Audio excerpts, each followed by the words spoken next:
Hey there, welcome to LSAT Demon Daily. I am Erik, a teacher with LSAT Demon. Joining me is LSAT Demon team member and former LSAT Demon student, Ryan, who crushed the LSAT, is on the team now, and has some exciting news to share about where he's going to law school this fall. Ryan, congrats, and thank you for joining. Good to have you here. Yeah, thank you for having me. It's good to be here.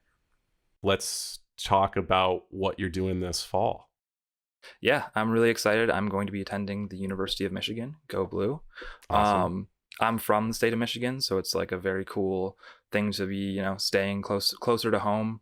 My parents were obviously really happy about that decision, rather than having to move to, one of the coasts or something. So yeah, it's really exciting. It's a great school. I'm pumped to get going.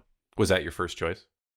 Yeah, it was probably my first choice. I tried really hard going into it not to like have a clear-cut first choice because I didn't want to build up this idea of a school before I learned the scholarship information and all that type of stuff. But like in the back of my head, Michigan was always like where I really wanted to be the most. So when I found out that it was going to be viable for me to go, I was excited. Well, congrats. That's great. Scholarship? Yeah. Pretty substantial. Don't want to go into too much detail about Sure. that, but yeah, No, it's I didn't get a full ride, but I did do very well, and it got to the point where I thought it was worth the investment to go to such a good school, rather than passing up, or I actually passed up on a couple of full rides at slightly lower ranked schools to go to Michigan, just because I thought that it was going to be the right value for launching my legal career. Fantastic. Yeah, talk about the decision. So you had some lower ranked schools that were offering you full rides. Was there much of a decision that you had to make, or was it pretty clear when you got the scholarship from Michigan, you were like, yeah, that's the one? It was still a tough decision. I had a lot of scholarships that were in that like 85, 90ish% of tuition range. I only had, I think, 2 full rides ultimately. I think that was Minnesota and Wash U, who I think are both known for kind of chasing high LSATs. And both are fantastic schools. I would have been very happy to go to either one. So I think it ultimately came down to Michigan, Wash U, and Minnesota. I had several other offers that were very good. Like I had good offers from Notre Dame and Vanderbilt, and trying to think. I actually have it right in front of me. I should just look. Notre Dame. Did I say that? Yeah, you did. But, yeah. Oh, my bad. It's all good. Washington Lee, but yeah, I had lots of good offers, so it was still a tough decision. But ultimately, I had to just weigh the value of like, what do I think is going to be the best for my future career goals and the best value for like these next 3 years. In terms of like, you have to factor in cost of living, and you have to factor in also like what are the placements of where the people who go to these schools in their first job out of law school, because eventually I have the hopes to work in like public policy, and that's not the easiest route to go into quickly. So I figured that having that Michigan name on my JD was going to be helpful for me in the future. Do you mind sharing your LSAT and GPA? Yeah. My undergrad GPA was pretty good. It was a 3.89. However, I was one of the unfortunate souls who took a dual enrollment class in like a summer during high school. And then I forgot that I was taking it because I was an immature kid. I was like 16, 17 years old or whatever. Forgot I was taking it, ended up failing the class instead of dropping it. So I dropped my GPA all the way down to like a 3.72 or 3.73 or something. So I was a little bit of a lower GPA splitter, but hopefully that's encouraging for people because I still think I had a great cycle and great result. And largely that was due to the fact that I killed the LSAT eventually. Took it 3 times, ended up with a 174. My first attempt was a 159. That was before ever discovering the demon. That was studying with I only studied for like a month and a half before that one. Went in pretty blind, and I was using, free resources online, which no flack to free resources or anything like that. They're great. But at the same time, they weren't getting me to where I wanted to be. So found the demon, studied for a few months with them, and it like was honestly funny how fast things started to just click, how fast things started to fall into place. Like after starting with the demon, I think I had my first 170 after like 2 weeks, and I was in like the low 160s when I started.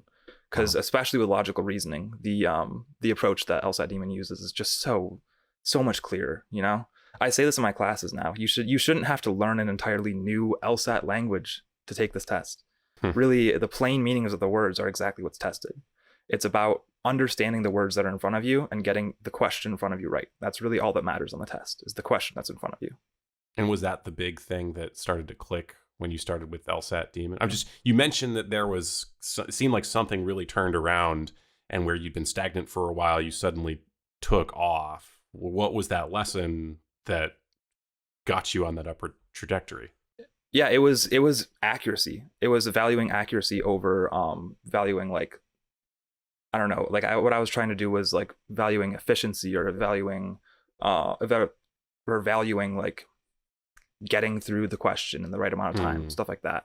My dad and I were talking just the other day. He works in auto manufacturing.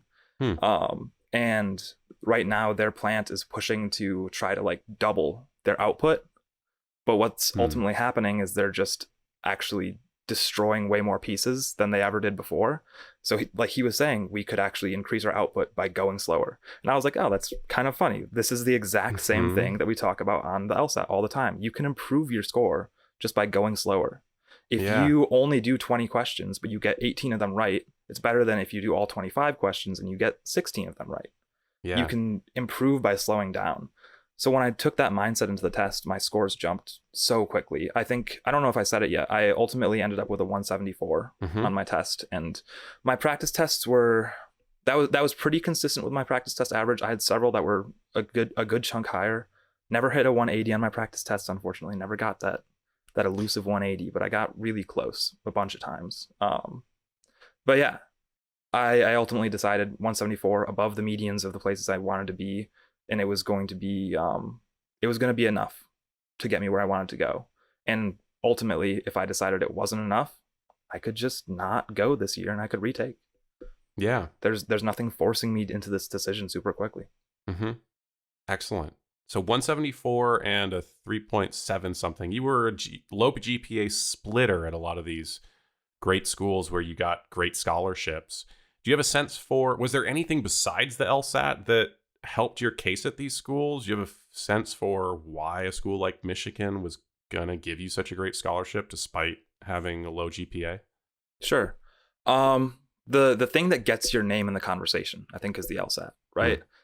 They have these goals for their classes. They want to pull in a certain number of people with an LSAT above their median. They want to pull in a certain number of people that are in state. They want to pull in a certain number of people who check each of these boxes of criteria, right? Maybe it's certain traits like overcoming adversity. Maybe it's something like empathy. They're looking for people who show these traits. And so what my strategy was going into my applications was to really take the traits that I felt like were central to me and really were the things that like shine the most in my personality and my skills, and highlight those through my application. So for me, those things were empathy. They were being a really hard worker, and they were being committed to the things that I'm doing.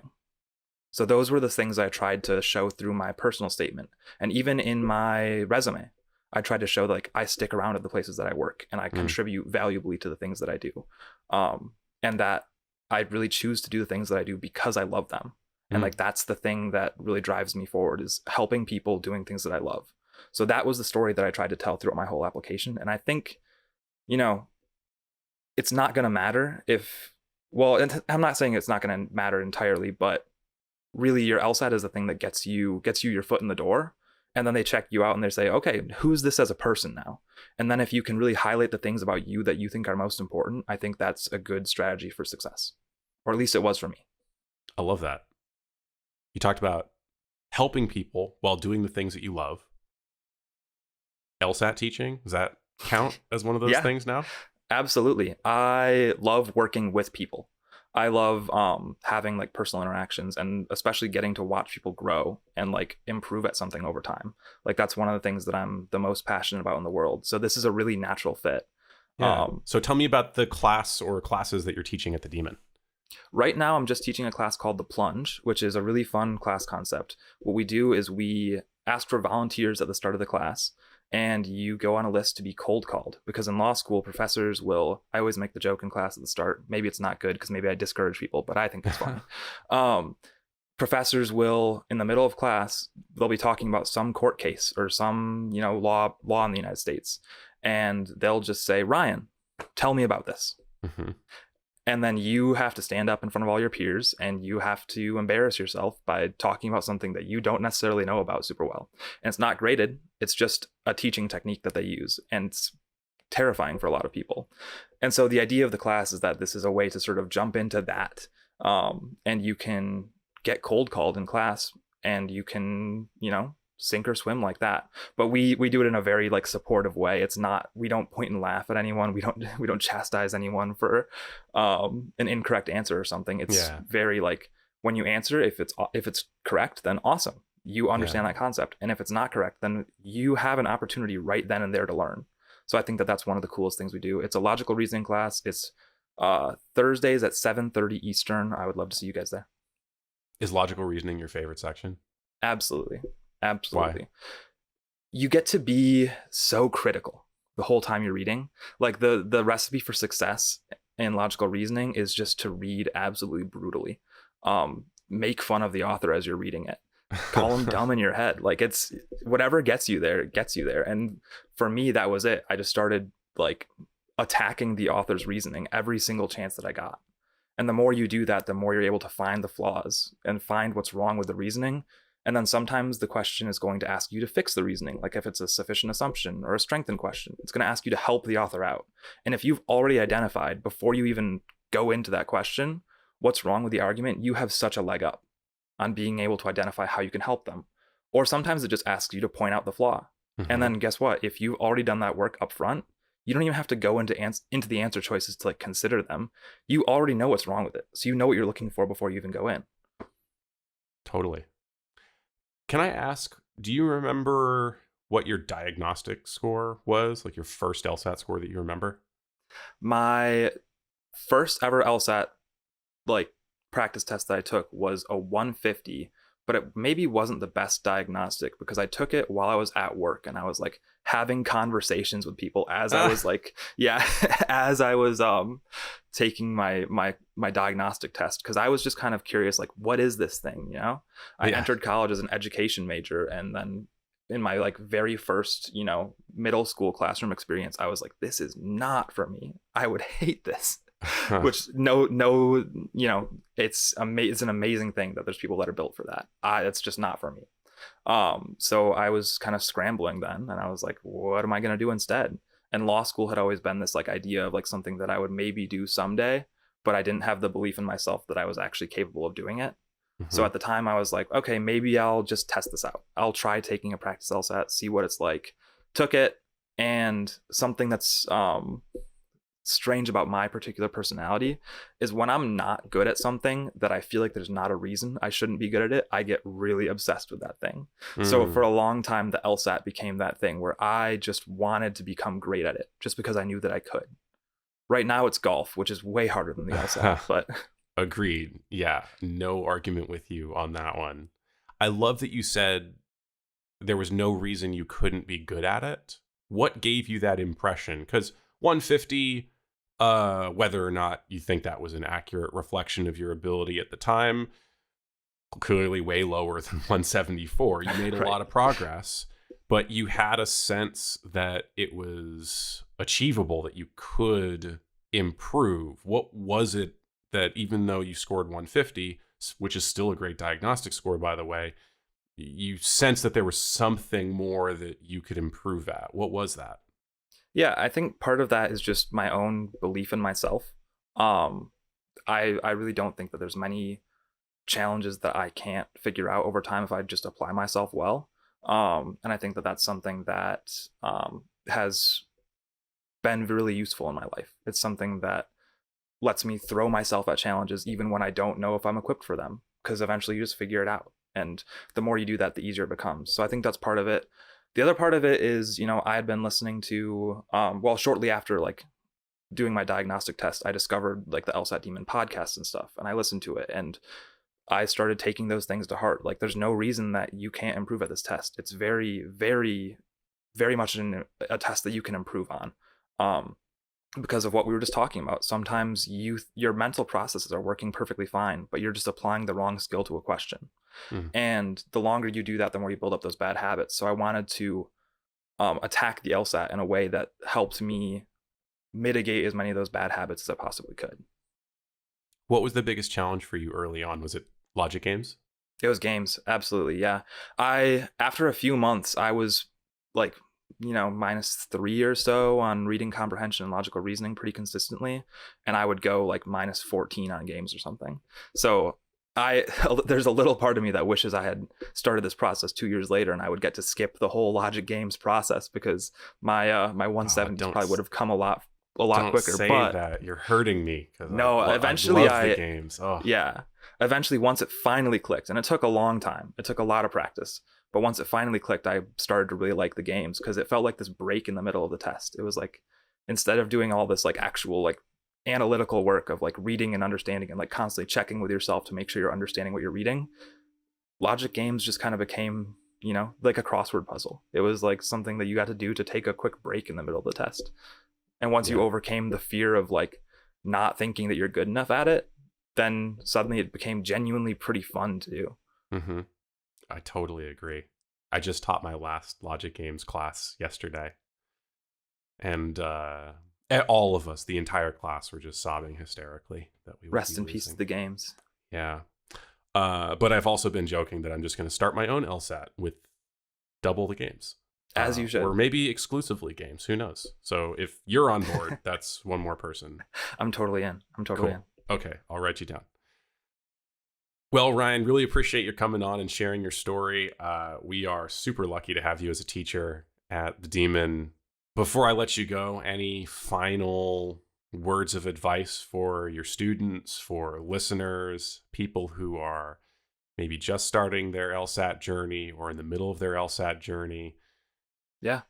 I think what I'd say to anyone who's studying for the LSAT is the only thing that matters is the question in front of you.